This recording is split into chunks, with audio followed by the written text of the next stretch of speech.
Voilà, dann kommen wir weiter am Programm. Voilà, das ist schon gesagt gehen. Wir haben, also das ist schon, also die wissen, dass wir als Rapport annuell zu dem Thema von dem Pädiatrik gemacht haben. Und voilà, wir haben dafür gibt man just eine Selektion davon präsentieren, weil dann 19 Zustände identifiziert sind aus der breiten Konsultation. Ich gebe dann das Wort weitergehen und Madame Melanie Benoit, die den Rapport annuell mit die thematischen Themen an den ganzen Rapport annuell mit koordiniert wird, an die auch ganz voilà, sich auf Sicht lo die schwere Existe machen für ich l'essentiel zu präsentieren an 20 Minuten, wo man können dat man dran diskutieren mit dat ganz hue rapport alle Gotten an der Entrée krit für den nach kind hun heute Matt die fand noch online an das ganz viel Material dran die konnte Summe gedrohe gehen von enger Equipe eben wo der auch haut man am Magali de Rocco man am Marzenka Klatschierik an man am Veronique Loisel, die konnten net haut dabei sinn dat war ein ganz flotte Kipp, die am den rapport mat ganz viele professionellen zu summen gedrohen hun noch Workshop mat kann gemerkt und kann wie man am Fong auch beigeleiert tun als Okaju können die Dimension mal dran zu hölle viel komplementär zu sind zu dem rapport von dem Observatoire de la Santé dafür man Benoit voilà, ja die können treu dafür.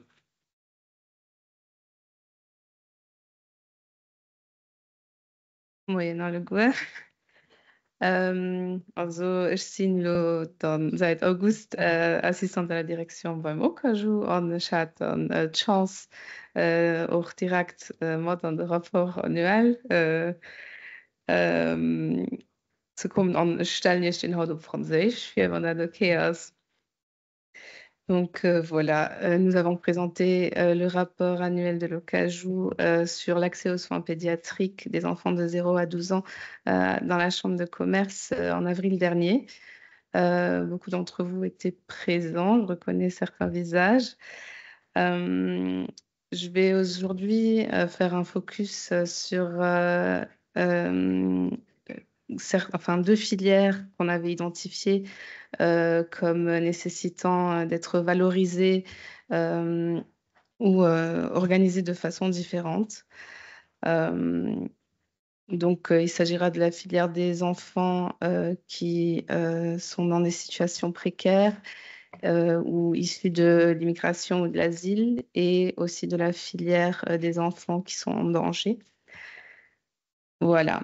Donc, l'accès aux soins figure dans la Convention internationale des droits de l'enfant à l'article 24, au paragraphe 1er.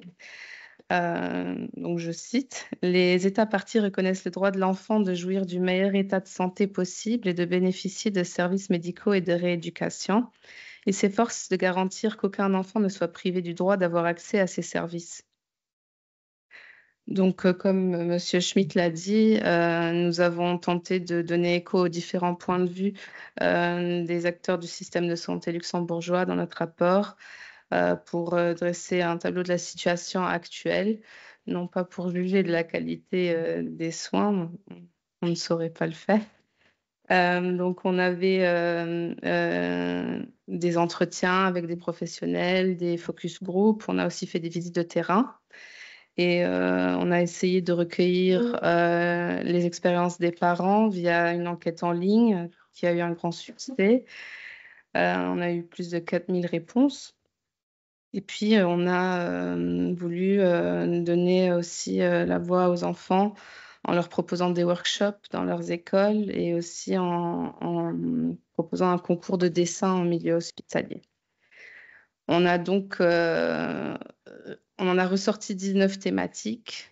Je ne vais pas parler de toutes les thématiques aujourd'hui, comme je vous l'ai dit, mais parmi ces thématiques, il y a des sujets importants qui sont ressortis, comme le besoin d'une vision globale, les nombreuses inégalités territoriales quant à l'accès aux soins qui existent au Luxembourg, un besoin d'améliorer la lisibilité de l'offre, de mettre en place un monitoring, de promouvoir et prévenir davantage en matière de santé infantile, et aussi de mettre en place des cadres pour assurer que la place de l'enfant soit garanti dans sa prise en charge médicale et qu'il ait une expérience positive chez le médecin. Voilà, Madame Berthet a déjà énoncé les chiffres quant à la démographie luxembourgeoise, donc je ne vais pas revenir dessus. Mais ces chiffres se traduisent dans le système de santé par une complexité des situations que rencontrent les professionnels sur le terrain, d'où l'identification de 4 filières de prise en charge spécifiques donc, qui nécessitent d'être valorisées. J'en ai cité 2 avant, donc les enfants qui sont en situation précaire ou issus de l'immigration ou de l'asile, la prise en charge d'enfants en danger, et puis aussi la prise en charge de la santé mentale des enfants. Donc cet après-midi, on fera un focus là-dessus pendant 4 heures. Et ensuite aussi la prise en charge des enfants présentant un handicap. Voilà. Concernant les enfants en situation précaire, donc hier après-midi, notre ministre de la Justice, Madame Elisabeth Margue, a souligné l'importance qu'accorde notre nouveau gouvernement à l'enfant, notamment en se penchant sur la question de la pauvreté des enfants. Au Luxembourg, aujourd'hui, 13% des enfants sont en situation de pauvreté persistante et un enfant sur 4 est menacé de pauvreté. Donc, il a aussi été soulevé dans le rapport de l'Observatoire de la santé que les comportements sains en termes de santé étaient beaucoup plus observés chez des enfants qui venaient de familles plus aisées que chez leur père qui étaient issus de familles qui ont une situation plus précaire.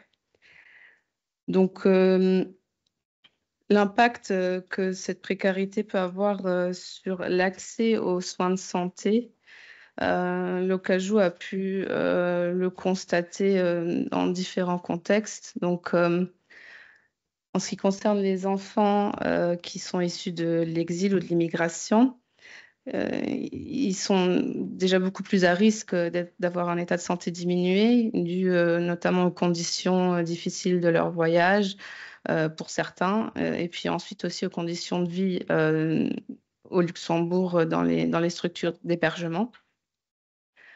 On avait, en avril dernier, on a compté 2012 enfants qui vivaient dans des structures d'hébergement de l'Office national de l'accueil. Voilà. Donc, ces enfants sont normalement quand même assez rapidement intégrés dans le système de santé dû à leur passage par le ministère de l'Immigration. Donc, le problème de l'assurance maladie, enfin de la non-affiliation, ne se pose pas si souvent que ça, contrairement à d'autres enfants qu'on a encore au Luxembourg aujourd'hui qui ne sont pas affiliés. Donc, il y a l'article 1er du Code de la sécurité sociale qui mentionne l'assurance obligatoire de tout mineur. Et au mois de mars de cette année, on comptait donc 340 mineurs affiliés via cet article-là. J'ai aussi donc fait un peu un rappel sur le rapport qui a été commissionné par la Chambre des salariés du Luxembourg sur le non-recours aux aides, parce qu'il mentionne aussi cette peur d'être stigmatisé si on recourt aux aides que ressentent donc les personnes concernées. Et puis le manque d'information. Des gens qui ne savent pas, qui peuvent assurer leurs enfants malgré leur situation précaire ou leur absence de contrat de travail ou autre.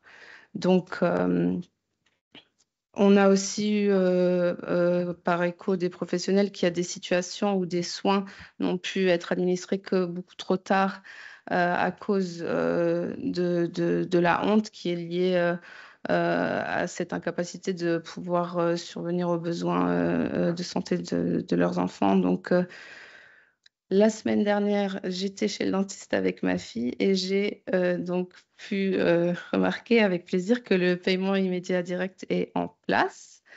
Donc ça, c'est... Je suis certain. Voilà, c'était pas encore le cas quand on a publié le rapport, mais c'est déjà très bien pour les enfants qui sont assurés via l'article 1er du Code de la sécurité sociale. Une problématique un peu plus rude liée à la précarité au Luxembourg, c'est aussi le fait de placer un enfant en foyer ou en famille d'accueil sur base de la précarité de la mère demeure une raison valide au Luxembourg. Donc, en cas de placement à la naissance, ce placement il est d'abord précédé par un placement à la maternité qui peut durer quelques jours jusqu'à plusieurs mois des fois. C'est un placement qui malheureusement ne permet pas de subvenir aux besoins, à tous les besoins du nouveau-né. Donc, même si ces besoins primaires physiques sont assurés, il demeure quand même un risque d'infection parce qu'il reste en milieu hospitalier. Et ces besoins en termes de développement cognitif ne peuvent pas être pris en charge par le personnel hospitalier. Donc, c'est vrai que la présence, la voix, le toucher, le contact visuel d'une personne qui lui permettrait de créer un lien d'attachement sûr n'est pas là. Et les séquelles existent et sont importantes et perceptibles sur le long terme. Donc, l'Organisation des Nations Unies, dans ses lignes directrices relatives à la protection de placement pour les enfants, ne recommande pas de placer des enfants en raison de la précarité des parents, mais d'apporter le soutien nécessaire aux familles qui ont besoin d'être épaulées et soutenues. On éviterait, je pense, beaucoup de traumatismes en évitant ces placements. Et si ces placements ont quand même lieu, il faudrait tout de même réviser la procédure qui est faite en milieu hospitalier où on enlève l'enfant à sa mère. Et aussi d'offrir des alternatives une fois sorti de l'hôpital. On pourrait augmenter le nombre de foyers mère-enfant ou les types d'hébergement kangourous. Voilà, il y a certains placements donc, qui sont quand même nécessaires et dans l'intérêt supérieur de l'enfant. Ce sont des placements qui sont donc faits parce que les enfants sont dans des situations de danger. Hier, on a parlé du circuit de protection de l'enfance. Et au Luxembourg, donc on remarque aussi le besoin de définir un tel circuit.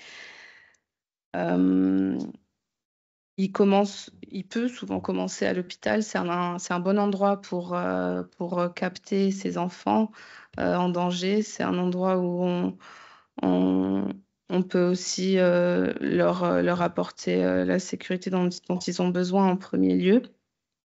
Mais là aussi, les conditions dans lesquelles les professionnels effectuent ce travail pourraient vraiment être simplifiées, améliorées.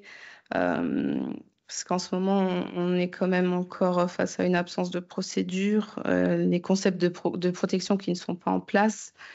Et on aurait vraiment besoin d'une équipe pluriprofessionnelle qui soit dédiée à la prise en charge d'enfants en danger en milieu hospitalier. Pendant les visites de terrain, on a pu identifier un hôpital qui a défini un parcours pour les victimes de violences, mais c'était un parcours pour adultes comme pour enfants.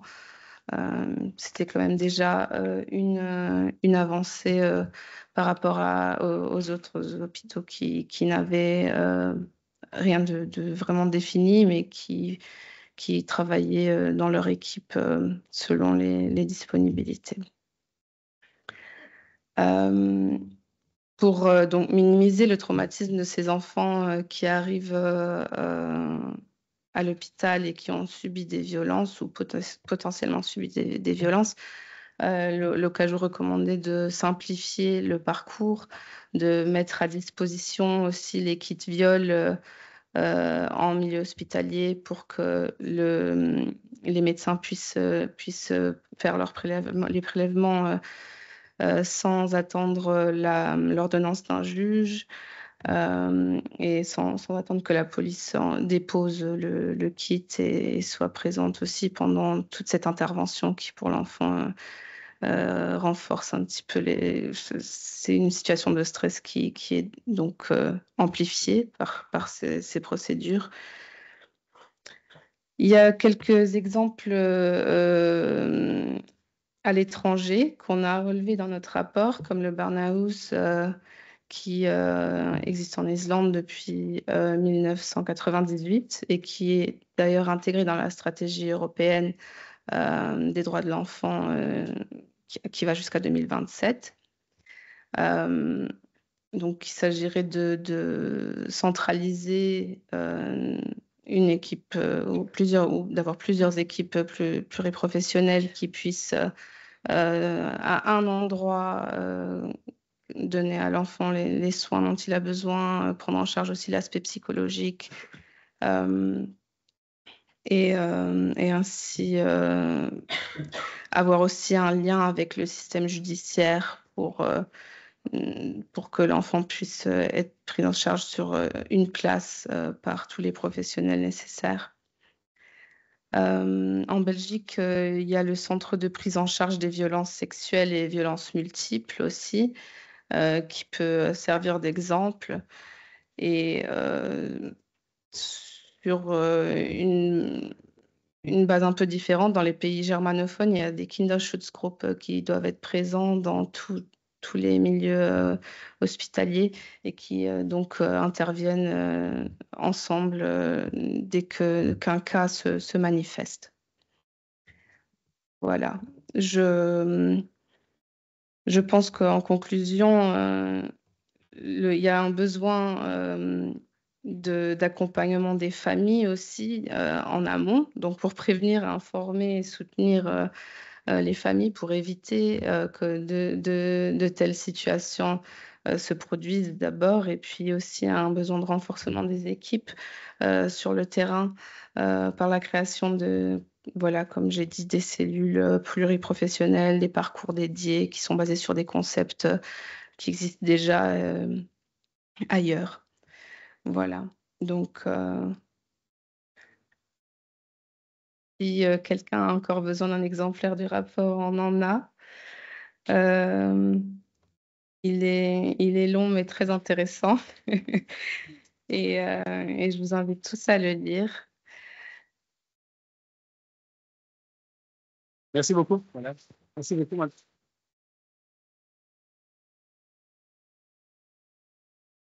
Merci vielmals, Madame Benoit, für die Noka so wichtig Prioritäten sind, die sich aus dem Rapport ergin hun. Verschiedene von ihr kennen den Rapport schon mal lang, andere entdeckende Fleischrechten. Voilà. Das sind sicherlich die anderen Punkte, die zur Diskussion nach Urregen. Ich proposiere vielleicht, dass man voilà, 5 Minuten als Zeitwelle für Wortmeldungen zu denen Sachen drunter. Da gibt man Kaffeespause machen. Außer die will direkt Kaffeespause machen, sonst können wir aber frohen zu denen zu Präsentationen für Runden gerne einen Grund holen.